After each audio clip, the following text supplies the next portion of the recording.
Hello everyone, this is Kasturi and you are watching SST Buzz.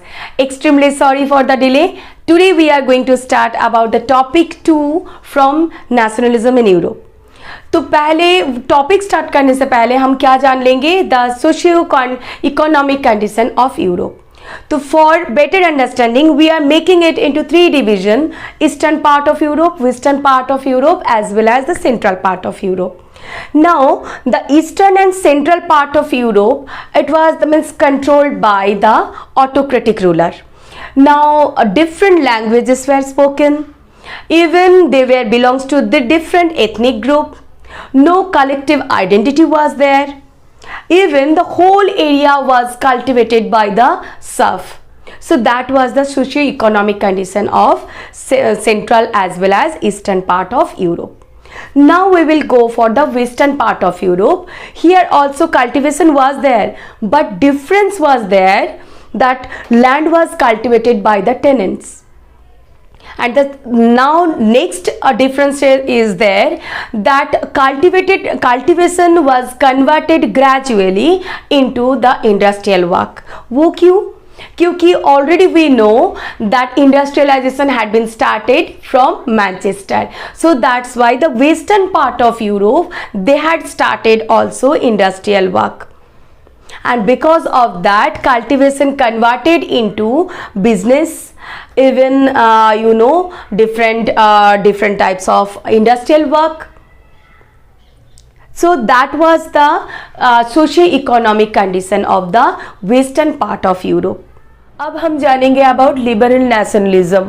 First one, liber, it's a Latin root. It comes from, it meaning is free.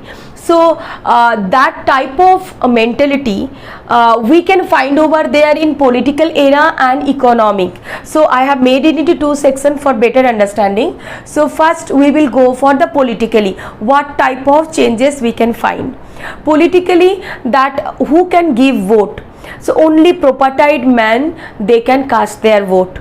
No women and no non-propertied men. Now during Jacobin's time, on that time we can find out over here there, all the people, those who are propertied, non-propertied, everyone, they have right to vote. But again in Napoleonic era we can find out only propertied men he vote दे सकते हैं and women had no right to vote. So that is all about political changes. Now we will go for economic changes. Economic changes here, first one, abolition of state imposed restriction on the movement of goods and capital.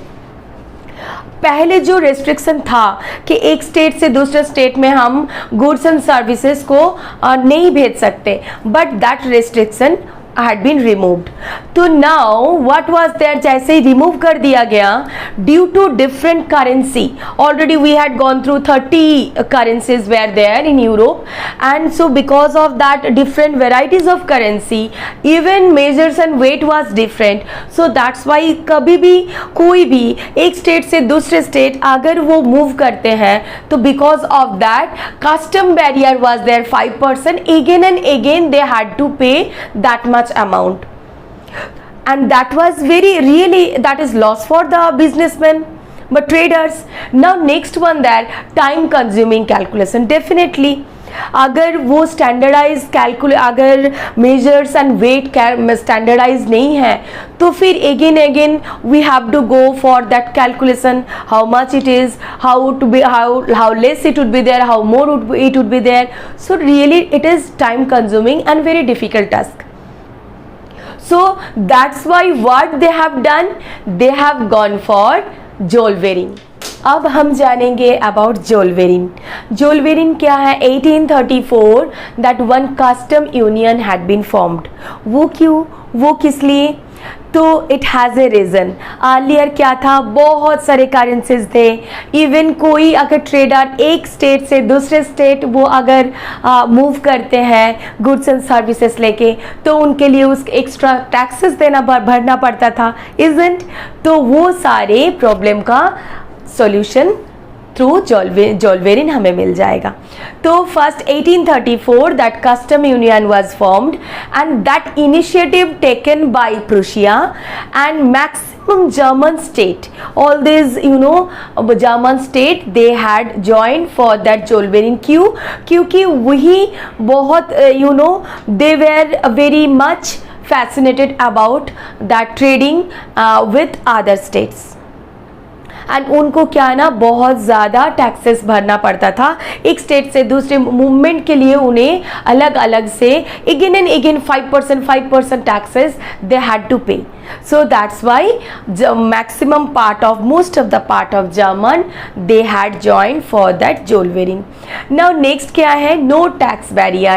Yeah, earlier what was there, again and again they had to pay 5% of that tax as a tariff barrier, but now bindas without any hesitation they can trade with other country, other state. Why? Here no tariff barrier, means tax barrier was not there.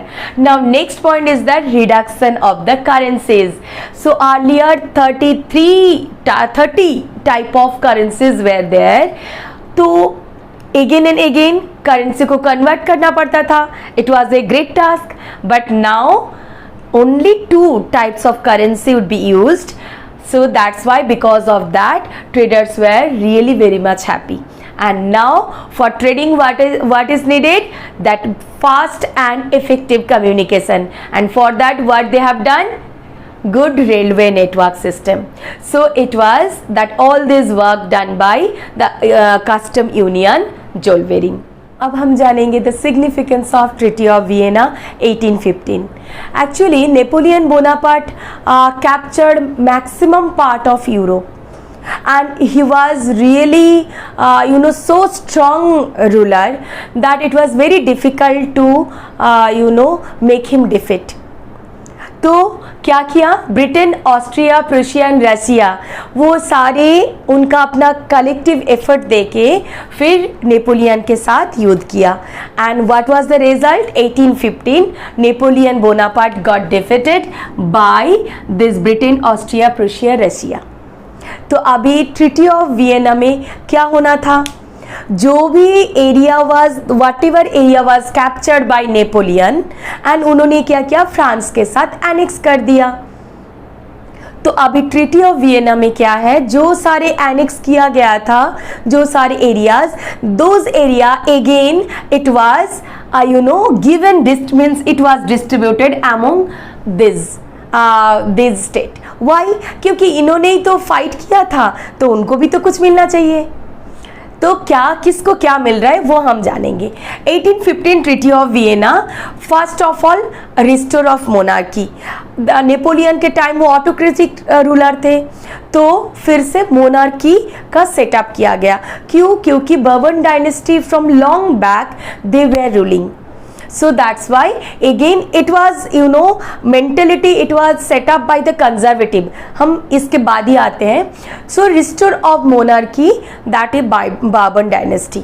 Now the second one, whatever area was captured by Napoleon Bonaparte, so that all this territory again it was taken back from France. तो अभी वो लेके किस किस को दिया गया, first one Saxony, that area had been given to the Prussia. Now northern part of Italy, that part was given to Austria, and part of Poland that was given to Russia.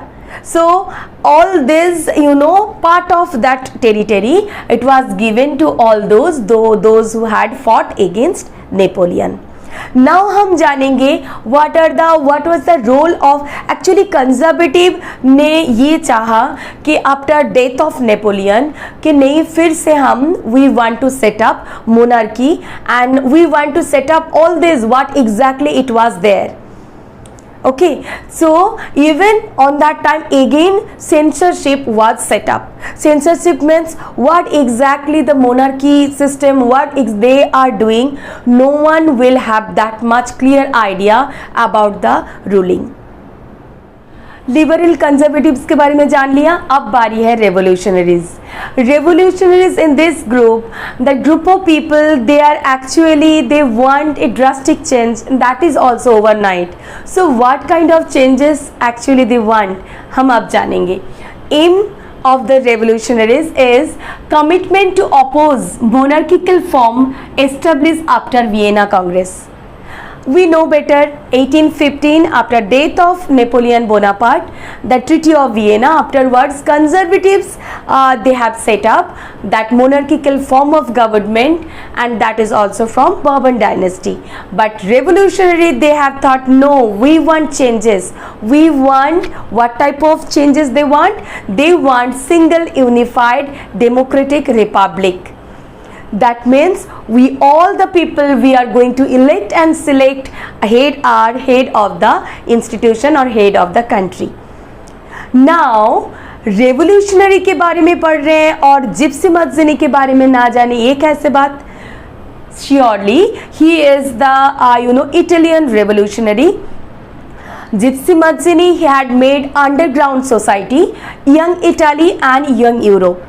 Now from this group society, all these young people, young members, they have joined from how many, what are their states? So from Poland, France, Italy and German. Now what kind of work was done by them? Actually all these young people, they used to join over here. They were trained how to oppose against that monarchical form of government, how to set up new formulation, new establishment for new strategies for the democratic republic government. So that's why he was at age of 24, he was sent into the exile because of that underground society. Now अब हम जानेंगे Duke Metternich said the most dangerous enemy of our social order. He had done all these things and new pattern of thinking, new thought. So here Duke Metternich has told he as a enemy. Why? Actually because monarchical form of government had been set up and he was thinking about the totally different ideology, that is democratic republic, and because of his underground society, many people were triggered by his underground society. So that's why he was considered, he was taken as an enemy of the social order. We have completed topic 2 from nationalism in Europe. Still, if you have any queries, doubt, feel free to share with me. I will be waiting for that. Thank you so much for watching. Tata, bye bye.